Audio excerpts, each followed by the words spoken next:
if we think about what are the sorts of traits and skill sets of that a person aspiring into a governance role should really be looking at. I mean, one of them that came out was curiosity, being curious and wanting to ask lots of questions. So maybe a question for you, Liz. What sort of traits would a board be looking for in somebody? Yeah, thank you, Heather. Look, I'd agree with an inquiring and curious mind.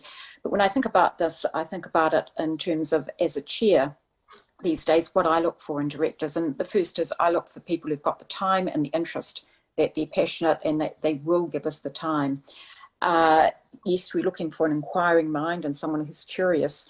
But we're also looking for directors who they think ahead and they understand how situations might play out. Think of the global pandemic.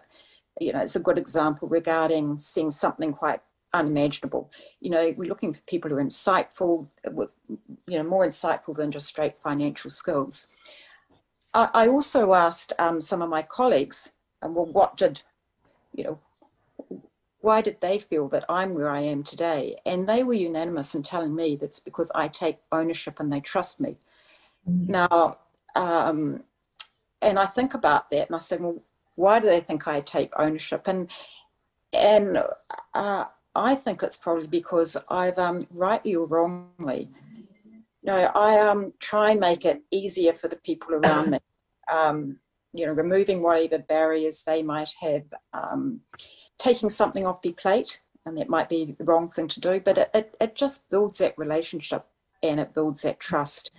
And I would say, for example, I think about how I can change my approach to improve decision-making, reduce conflict, and that might be by listening more, it might be by speaking more or less, whatever it takes. You just got to build that trust. And so that's something that I think aspiring directors should think about, because if you get those right, then acquisitions and divestments and financial organisational restructuring, they will all create commercial opportunity. But first you've got to build that trust. You build that trust, then you'll get a seat at the table to be benefited, and you'll benefit from that commercial or any opportunity that will follow. So that would be my message to